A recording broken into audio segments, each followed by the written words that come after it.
Welcome back to the ELS news. तो कैसे आप लोग, उम्मीद करते हैं अच्छे होंगे। तो चलिए बात करते हैं कि इस साल 2023 के अंदर कर्नाटक विधानसभा चुनाव संपन्न होने जा रहे हैं। तो क्या है जनता का मूड, क्या है जनता का सर्वे। तो 221 विधानसभा सीटों का ओपिनियन पोल आपके सामने स्क्रीन पर है। और वहीं आपको बता दें कि कर्नाटक के अंदर पार्टियां हैं बीजेपी, जेडीएस, कांग्रेस और अन्य में से किसकी बनेगी सरकार और आप किस पार्टी के सपोर्टर हैं, आप किस पार्टी को वोट देना पसंद करेंगे। नीचे कमेंट बॉक्स में उस पार्टी का नाम अवश्य लिखेगा और वीडियो को लाइक कीजिएगा। और चैनल पर आप नए हो तो वीडियो के नीचे लाल बटन इस पर क्लिक कीजिए, चैनल को सब्सक्राइब करके बेल आइकन जरूर दबाएगा ताकि मिलती रहे लेटेस्ट ताजा अपडेट आपको इसी तरह अपने फोन पर। तो चलिए बात करते हैं एक महत्वपूर्ण अपडेट के बारे में। तो आपको बता दें कि इस महीने मार्च के महीने में पीएम मोदी 2 बार आएंगे कर्नाटक और करोड़ों की परियोजना पर करने वाले हैं उद्घाटन। जी हाँ, पीएम नरेंद्र मोदी जी मार्च महीने के अंदर 2 बार कर्नाटक दौरे पर आएंगे। उनका पहला दौरा 12 मार्च को होगा और वह दौरा मांड्या और हुबली में होगा और करोड़ों की परियोजनाओं को लेकर शिलान्यास और उद्घाटन करेंगे। और इसके बाद पीएम मोदी 25 मार्च को विजय संकल्प यात्रा को समापन करने और जन संबोधित करने आएंगे। और वहीं आपको जानकारी के लिए बता दें कि कर्नाटक विधानसभा चुनाव में इस साल अप्रैल और मई के अंदर होने वाले हैं और राज्य सरकार को बचाए रखने के लिए बीजेपी ने पीएम मोदी प्रधानमंत्री को चुनाव प्रचार के लिए उतार दिया है। और पीएम मोदी जनसभा को संबोधित करने के लिए एक बार फिर से कर्नाटक पधारेंगे और राज्य में अगले 2-3 महीने में विधानसभा चुनाव संपन्न होने भी जा रहे हैं और यह काफी अहम है। और अभी भी हाल ही में 27 फरवरी 2023 को पीएम मोदी कर्नाटक गए थे और वहां पर जाकर शिवमोग्गा उद्घाटन एयरपोर्ट किया था। तो चलिए बात करते हैं इसी बीच कि कर्नाटक राज्य की 221 विधानसभा सीटों में से किस पार्टी को मिल रही कितनी सीटें। और आप वीडियो कहां से देख रहे हैं, अपने राज्य का नाम भी नीचे कमेंट बॉक्स में अवश्य करिएगा। तो चलिए बात करते हैं ओपिनियन पोल की। तो सबसे पहला राज्य है बीबीएमपी मध्य की 7 विधानसभा सीटों में से बीजेपी खाते में 5 विधानसभा सीट जा सकती हैं और जेडीएस पार्टी खाते में 1 सीट जाती नजर आ रही है। साथ ही कांग्रेस पार्टी खाते में भी 1 सीट और अन्य खाते में 0 विधानसभा सीट जाती नजर आ रही है। इसी के साथ बात करते हैं अगले जिले। बीबीएमपी उत्तर की 7 विधानसभा सीटों में से बीजेपी खाते में 3 सीट जा सकती है और जेडीएस पार्टी खाते में 2 सीटें और कांग्रेस के खाते में 1 विधानसभा सीट जाती नजर आ रही है। साथ ही अन्य पार्टी खाते में भी 1 सीट जा सकती है। इसी के साथ बात करते हैं अगले जिले। बीबीएमपी दक्षिण की 7 विधानसभा सीटों में से बीजेपी खाते में 5 सीट जा सकती है और जेडीएस पार्टी खाते में 2 सीटें और कांग्रेस के खाते में 0 सीट जाती नजर आ रही है। साथ ही अन्य पार्टी खाते में भी 0 सीट जा सकती है। इसी के साथ हमने बात कर ली है कर्नाटक राज्य की 221 विधानसभा सीटों में से 21 सीटों की। तो बीजेपी खाते में 13 विधानसभा सीट जा सकती है और जेडीएस पार्टी खाते में 5 सीट जाती नजर आ रही है। साथ ही कांग्रेस पार्टी खाते में 2 सीटें और अन्य पार्टी खाते में 1 विधानसभा सीट जा सकती है। इसी के साथ बात की जाएगी जिले। बालकोट की 7 विधानसभा सीटों में से बीजेपी खाते में 3 सीटें जा सकती है और जेडीएस पार्टी खाते में 2 सीटें और कांग्रेस पार्टी खाते में 1 सीट और अन्य पार्टी खाते में भी 1 विधानसभा सीट जा सकती है। इसी के साथ बात करते हैं बंगलोर ग्रामीण की 4 सीटों में से बीजेपी खाते में 2 सीट जा सकती है और जेडीएस पार्टी खाते में 1 सीट और कांग्रेस पार्टी खाते में भी 1 और अन्य पार्टी खाते में 0 सीट जा सकती है। इसी के साथ बात की जाएगी जिले। बंगलोर अर्बन की 7 विधानसभा सीटों में से बीजेपी खाते में 5 सीटें जा सकती हैं और जेडीएस पार्टी खाते में भी 2 सीटें और कांग्रेस पार्टी खाते में 0 सीट जा सकती है और अन्य पार्टी खाते में भी 0 विधानसभा सीट जा सकती है। इसी के साथ बात करते हैं कि कर्नाटक राज्य की हमने 221 विधानसभा सीटों में से बात कर ली है 39 सीटों की। तो ओपिनियन पोल क्या है, तो बीजेपी खाते में 23 सीट जा सकती है और जेडीएस खाते में 10 सीट जाती नजर आ रही है। साथ ही कांग्रेस पार्टी खाते में 4 सीटें और अन्य पार्टी खाते में 2 विधानसभा सीट जा सकती है। इसी के साथ बात करते हैं अगले जिले। बेलगाम की 18 विधानसभा सीटों में से बीजेपी खाते में 9 सीट जा सकती है और जेडीएस पार्टी खाते में भी 2 सीटें जाती नजर आ रही है। साथ ही कांग्रेस पार्टी खाते में 0 सीट जा सकती है और अन्य पार्टी खाते में भी 0 सीट का सामना करना पड़ सकता है। इसी के साथ बात करते हैं बेल्लारी की 9 विधानसभा सीटों में से बीजेपी खाते में 6 सीटें जा सकती हैं और जेडीएस पार्टी खाते में 1 सीट जाती नजर आ रही है। साथ ही कांग्रेस के खाते में 1 सीट जा सकती है और अन्य पार्टी खाते में 0 सीट जाती नजर आ रही है। इसी के साथ बात करते हैं अगले जिले बीदरी की 6 विधानसभा सीटों में से बीजेपी खाते में 3 सीटें जा सकती है और जेडीएस के खाते में 3 सीटें और कांग्रेस पार्टी खाते में 0 सीट और अन्य पार्टी खाते में 0 विधानसभा सीट जा सकती है। इसी के साथ हमने बात कर ली है कर्नाटक राज्य की 221 विधानसभा सीटों में से 72 सीटों की। तो बीजेपी खाते में 41 विधानसभा सीट जा सकती है और जेडीएस पार्टी खाते में 3 सीटें जाती नजर आ रही है और कांग्रेस पार्टी खाते में 5 सीटें जा सकती है और अन्य पार्टी खाते में 3 विधानसभा सीट जा सकती है। इसी के साथ बात करते हैं अगले जिले।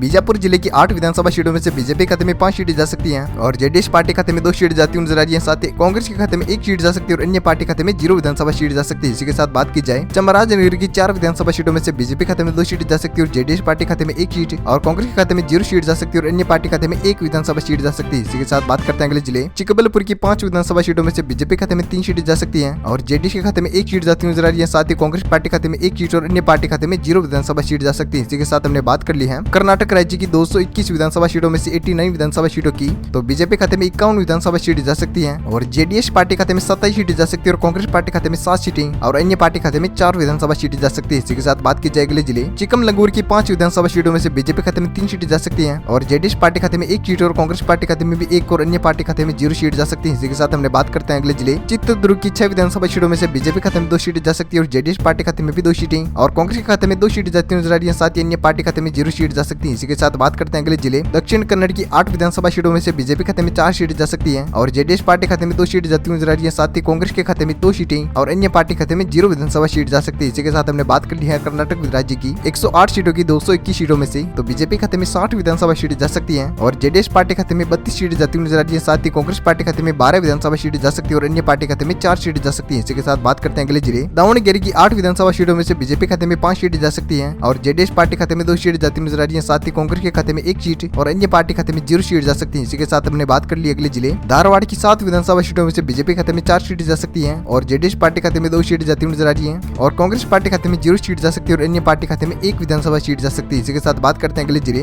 गदग जिले की 4 विधानसभा सीटों में से बीजेपी खाते में 2 सीटें जा सकती है और जेडीएस पार्टी खाते में 1 सीट जाती हुई नजर आ रही है। साथ ही कांग्रेस पार्टी खाते में 0 सीट और अन्य पार्टी खाते में 1 विधानसभा सीट जा सकती है। इसी के साथ हमने बात कर ली है कर्नाटक राज्य की 221 विधानसभा सीटों में से 127 सीटों की बात कर ली है, जिनमें से बीजेपी खाते में 71 विधानसभा सीटें जा सकती है और जेडीएस पार्टी खाते में 37 सीटें जाती हुई नजर आ रही है। साथ ही कांग्रेस पार्टी खाते में 13 सीटें और अन्य पार्टी खाते में 6 विधानसभा सीटें जा सकती है। इसी के साथ बात करते हैं अगले जिले गुलबर्गा की 9 विधानसभा सीटों में से बीजेपी खाते में 5 सीटें जा सकती है और कांग्रेस के खाते में 2 सीटें जाती हुई नजर आ रही है। साथ ही जेडीएस पार्टी खाते में भी 2 सीटें और अन्य पार्टी खाते में 0 सीट जा सकती है। इसी के साथ बात करते हैं अगले जिले असम की 7 विधानसभा सीटों में से ओपिनियन पोल आपके सामने स्क्रीन पर है। तो बीजेपी खाते में 4 सीटें जा सकती है और जेडीएस पार्टी खाते में 2 सीटें जाती हुई नजर आ रही है। साथ ही कांग्रेस के खाते में 1 सीट जा सकती है और अन्य पार्टी खाते में 0 सीट जा सकती है। इसी के साथ बात करते हैं अगले जिले हावेरी की 6 विधानसभा सीटों में से बीजेपी खाते में 2 सीटें जा सकती है और जेडीएस पार्टी खाते में 3 सीटें जा सकती है और कांग्रेस के खाते में 1 सीट और अन्य पार्टी खाते में 0 सीट जा सकती है। इसी के साथ हमने बात कर ली है कर्नाटक की 221 विधानसभा सीटों में से 149 सीटों की हमने बात कर ली है, जिनमें से बीजेपी खाते में 82 विधानसभा सीटें जा सकती है और जेडीएस पार्टी खाते में 44 सीटें जा सकती है और कांग्रेस के खाते में 17 विधानसभा सीट जा सकती है और अन्य पार्टी खाते में 6 विधानसभा सीट जा सकती है। इसी के साथ बात करते हैं अगले जिले कोडागु की 1 विधानसभा सीट में से बीजेपी खाते में 0 सीट जा सकती है और जेडीएस पार्टी खाते में 1 सीट जाती हुई नजर आ रही है। साथ ही कांग्रेस के खाते में 0 सीट जाती हुई नजर आ रही है और अन्य पार्टी खाते में भी 0 सीट जा सकती है। इसी के साथ बात की जाए अगले जिले कोलार की 6 विधानसभा सीटों में से बीजेपी खाते में 5 सीट जा सकती है और जेडीएस पार्टी खाते में 1 सीट और अन्य पार्टी खाते में 0 और कांग्रेस के खाते में भी 0 विधानसभा सीट जा सकते हैं। इसी के साथ बात करते हैं कोप्पल की 5 विधानसभा सीटों का ओपिनियन पोल आपके सामने स्क्रीन पर है। तो बीजेपी खाते में 4 सीट जा सकती है और जेडीएस पार्टी खाते में 1 सीट जाती हुई नजर आ रही है। साथ ही कांग्रेस पार्टी खाते में 0 सीट जा सकती है और अन्य पार्टी खाते में भी 0 सीट जा सकती है। इसके साथ हमने बात कर ली है कर्नाटक विधानसभा सीटों की 221 विधानसभा सीटों में से हमने बात कर ली है 161 विधानसभा सीटों की। तो बीजेपी खाते में 91 विधानसभा सीट जा सकती है और जेडीएस पार्टी खाते में 47 सीटें और कांग्रेस के खाते में 17 विधानसभा सीट जा सकती है और अन्य पार्टी खाते में 6 विधानसभा सीट जा सकती है। इसी के साथ बात करते हैं अगले जिले मंड्या की 7 विधानसभा सीटों में से बीजेपी खाते में 2 सीट जा सकती है और जेडीएस पार्टी खाते में 4 सीट जाती हुई नजर आ रही है। साथ ही अन्य पार्टी खाते में 0 सीट और कांग्रेस पार्टी खाते में 1 विधानसभा सीट जा सकती है। इसी के साथ बात करते हैं मैसूर की 10 विधानसभा सीटों में से बीजेपी खाते में 5 सीटें जा सकती है और जेडीएस पार्टी खाते में भी 5 सीटें और कांग्रेस के खाते में 0 सीट जा सकती है और अन्य पार्टी खाते में भी 0 सीट जाती हुई नजर आ रही है। इसी के साथ बात करते हैं रायचूर की 7 विधानसभा सीटों में से बीजेपी खाते में 3 सीटें जा सकती है और कांग्रेस के खाते में 1 सीट जाती हुई नजर आ रही है। साथ ही जेडीएस पार्टी खाते में भी 3 सीटें जा सकती है और अन्य पार्टी खाते में 0 सीट जा सकती है। इसी के साथ बात कर ली हमने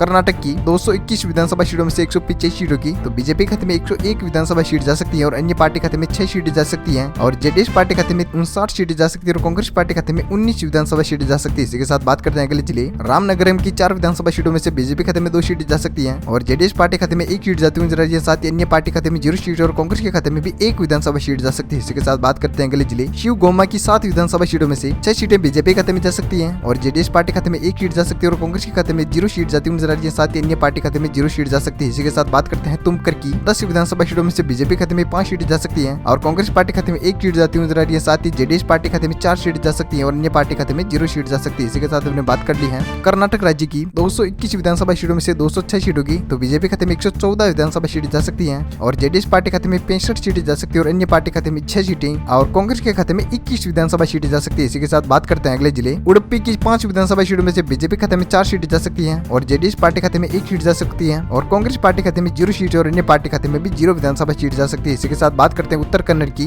6 विधानसभा सीटों में से बीजेपी खाते में 3 सीटें जा सकती है और जेडीएस पार्टी खाते में 2 सीटें जा सकती है और कांग्रेस पार्टी खाते में 1 सीट और अन्य खाते में 0 विधानसभा सीट जा सकती है। इसी के साथ बात करते हैं लास्ट फाइनल जिले यादगिर की 4 विधानसभा सीटों में से बीजेपी खाते में 2 सीटें जा सकती है और जेडीएस पार्टी खाते में 1 सीट जाती हुई नजर आ रही है। साथ ही अन्य पार्टी खाते में 0 और कांग्रेस पार्टी खाते में 1 विधानसभा सीट जा सकती है। इसी के साथ बात कर ली हमने कर्नाटक राज्य की 221 विधानसभा सीटों से पूरे ओपिनियन पोल की 221 सीटों की। तो ओपिनियन पोल आपके सामने स्क्रीन पर। तो बीजेपी खाते में 123 विधानसभा सीटें जा सकती है और जेडीएस पार्टी खाते में 69 विधानसभा सीटें जा सकती है और अन्य खाते में 6 विधानसभा सीटें जा सकती है और कांग्रेस पार्टी खाते में 23 सीटें जा सकती है। इसी के साथ ओपिनियन पोल हो चुका है पूर्ण। तो वीडियो को शेयर कीजिएगा अपने दोस्तों के साथ फेसबुक और व्हाट्सएप पर और लाइक कीजिएगा और चैनल पर नए हो तो चैनल को सब्सक्राइब करके बेल आइकन जरूर दबाएगा ताकि हर लेटेस्ट ताजा अपडेट आपको मिलती रहे इसी तरह अपने फोन पर। तब तक के लिए वीडियो को करते हैं यहीं पर विराम। Thank you, take care, good bye, जय भारत, वंदे मातरम, जय किसान, जय श्री राम।